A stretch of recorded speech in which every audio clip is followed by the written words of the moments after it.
AI আসার কারণে মুখ থুবড়ে পড়ছে অনেকেই, এটা ট্রু।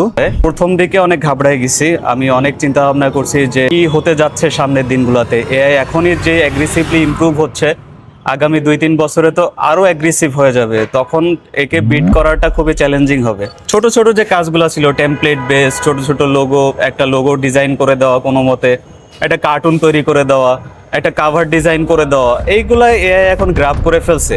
আনফরচুনেটলি এটা মানতে হবে, কিছু করার নাই। আসসালামু আলাইকুম শিশির ভাই। ওয়ালাইকুম আসসালাম। আপনার সাথে দেখা হলে আমার সবসময় অনেক ভালো লাগে। Thank you so much. আপনাদের লেভেল থেকে আমরা যে ইনফরমেশন গুলো জানতে পারি, কিছু কিছু ইনফরমেশন আমি চেষ্টা করি আমাদের অডিয়েন্সদের জন্য দিতে, যারা আপনাকে ডিরেক্টলি অ্যাক্সেস করতে পারতেছে না। নতুন যারা গ্রাফিক ডিজাইনে আসছে বা সোশ্যাল মিডিয়া গ্রাফিক ডিজাইন শিখতেছে, জাস্ট লোগো বানানো শিখছে, হয়তো ইউআই ইউএক্সও দিচ্ছে, ওদের একটা কনসার্ন থাকে যে এআই যেভাবে গ্রো করতেছে, এআই এর কারণে ওদের হয়তো সার্ভিসের ডিমান্ডটা কমে যাবে। বা ক্লায়েন্ট হয়তো আগে একটা সার্ভিসের জন্য $150 বা $500 দিত, এখন হয়তো এটাতে পে করতে চাবে না, কারণ হয়তো ওই সেম সার্ভিস সে একটা এআই টুলের জাস্ট $20 সাবস্ক্রিপশন দিয়ে করে ফেলতে পারতেছে। আমি বলতেছি যে জেনেরিক যারা ডিজাইন করে, like social media graphic design, just একটা জেনেরিক লোগো, রাইট, এরা ওই থ্রেডটা ফিল করতেছে এআই এর কারণ। রাইট।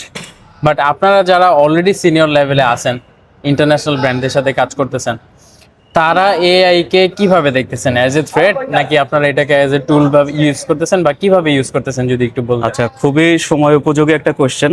আমি যদি একটু গুছায় অ্যান্সার দেওয়ার চেষ্টা করি। ফার্স্ট অফ অল, এআই আসার কারণে মুখ থুবড়ে পড়ছে অনেকেই, এটা ট্রু। বাট এই চ্যালেঞ্জটাকে যারা ফেস করতে পারছে তারা আসলে গেইন করছে। যেমন আমি যদি পার্সোনালি বলি আমার বিষয়ে, প্রথম দিকে অনেক ঘাবড়াই গেছি, আমি অনেক চিন্তা ভাবনা করছি যে কি হতে যাচ্ছে সামনের দিনগুলোতে। এআই এখনই যে অ্যাগ্রেসিভলি ইমপ্রুভ হচ্ছে, আগামী 2-3 বছরে তো আরো অ্যাগ্রেসিভ হয়ে যাবে। তখন একে বিট করাটা খুবই চ্যালেঞ্জিং হবে। তো সেই ক্ষেত্রে এখন আমার কি করা উচিত? তো তখন আমি চিন্তা করলাম যে আমার যে এক্সিস্টিং স্কিলটা আছে, এইটাকে যদি একটু পলিশ করে এইটার সাথে যদি আরো কিছু সফট স্কিল, আরো কিছু হার্ড স্কিলও হইতে পারে, আমি যদি এটার সাথে অ্যাড করে এটাকে যদি আরেকটু অর্থিত বানাই ক্লায়েন্টের কাছে, তাহলে ক্লায়েন্ট যদি আমার কাছে এসে এক জায়গায় সব সলিউশন পেয়ে যায়, তাহলে সে এআই এর কাছে কেন যাবে? ফার্স্ট অফ অল, ক্লায়েন্টরাও এখনো পুরাপুরি এআই তে অভ্যস্ত না। তারা হয়তো বেসিক কিছু কাজকর্ম এআই তে করে, চ্যাটিং করে, কিছু ইমেজ জেনারেট করে, অনেকে ফান পারপাসে ইউজ করে। বাট সিরিয়াস মোমেন্ট যখন আসে, এখনো ইন্ডাস্ট্রিতে ক্লায়েন্টরা এআইটাকে অতটা সিরিয়াসলি নেয়নি। ইভেন আমরাও কিন্তু দেখেন, আমরাও সাধারণত কি হয়, এআইকে অনেক ফান ওয়েতে দেখি এখনো, যে একটা প্রোফাইল পিকচার বানাইতে হবে, সেটা খুব সুন্দর করে বানাইতে হবে, কোড পড়ায় দিতে হবে বা সামথিং লাইক দ্যাট। বা ডিজাইনের ক্ষেত্রেও হয়তো বা আমরা টুকটাক কার্টুন বানাচ্ছি, বা নায়ক নায়িকা বা আমরা দেখতে পাচ্ছি হেয়ার এন্ড দেয়ার। হ্যাঁ, সালমান খান নিজের সাথে ছবি তুলতেছে, এরকম অনেক ছবি দেখি। তো এগুলো এটা পার্ট অফ এন্টারটেইনমেন্ট। আমরা এটাকে যদি সিরিয়াসলি নেই যে না, ক্লায়েন্ট তো এটা আমার কাছে যাবে, এটা ভুল। ক্লায়েন্ট, আপনি যেমন প্রফেশনাল, আপনার ক্লায়েন্টও সেরকম প্রফেশনাল হবে ডেফিনেটলি, না হলে আপনার কাছে আসবে কেন?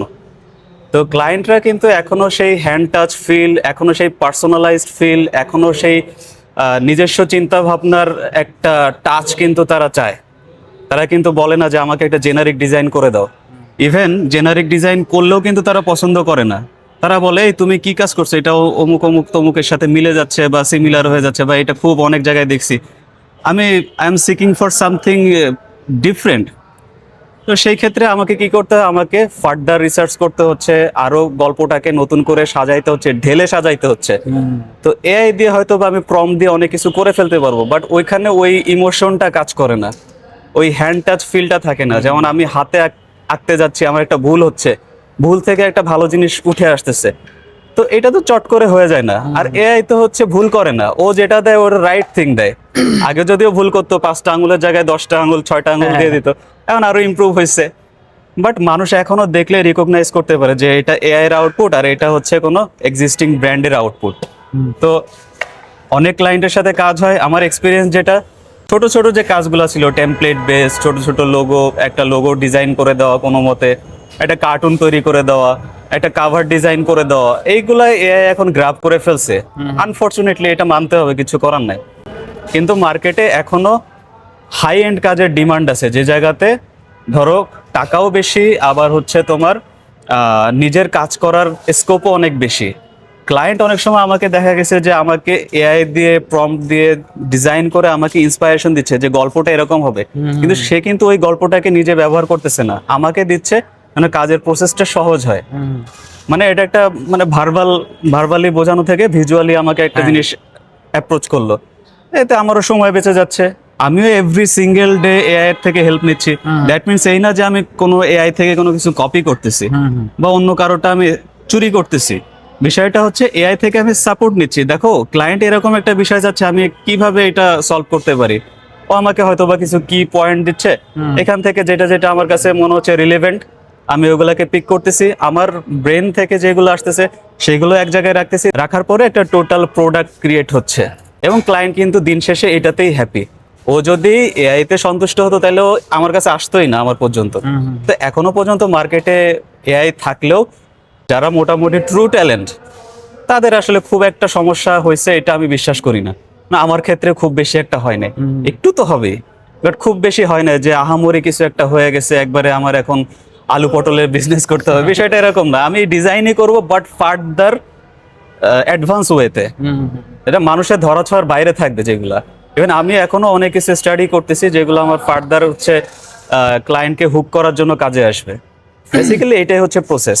আচ্ছা, এই ক্ষেত্রে এআই আপনি মেইনলি তাহলে রিসার্চের কাজে ইউজ করতেছেন? এক্স্যাক্টলি, মানে ব্র্যান্ডের ব্যাপারে রিসার্চ করা, কম্পিটিটর অ্যানালাইসিস করা, কিভাবে একটা টাইমলেস জিনিস বানানো যায় যেন ক্লায়েন্টের পারপাসটা ফুলফিল হয়।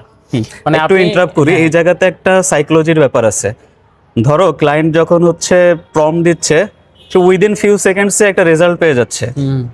আবার যখন কোনো ডিজাইনারকে দিয়ে সেম কাজটা করাচ্ছে, ওই ডিজাইনারটা 1 সপ্তাহ 2 সপ্তাহ টাইম নিচ্ছে ফর অনলি রিসার্চ। তো ক্লায়েন্ট কিন্তু এখানে শুধু ডিজাইন দেখতেছে না, এখানে দেখতেছে একজন ডিজাইনার কিভাবে এফোর্ট দিচ্ছে, কিভাবে তার হচ্ছে শ্রম মেধা তার হচ্ছে অভিজ্ঞতা সবকিছু ঢেলে দিয়ে একটা ব্র্যান্ডকে সে দাঁড় করাচ্ছে। এই এফোর্টটার কিন্তু একটা মূল্য আছে। দ্যাটস ওয়াই হচ্ছে তারা ওই যে শর্ট টাইমে একটা প্রম্পট দেওয়ার থেকে এইটাকে বেশি প্রেফার করে। ভাই তারা এইটাতে ইনভেস্ট করে কোটি কোটি টাকা বা লাখ টাকা বিজনেস করবে, সেখানে কেন শুধুমাত্র তারা এআই এর উপর নির্ভরশীল হবে? তাদেরও তো একটা ব্র্যান্ড ভ্যালুর দরকার আছে, তাই না? এই জিনিসটা অ্যাকচুয়ালি আমরা সেল করি, এটাই বিল্ড করার চেষ্টা করি।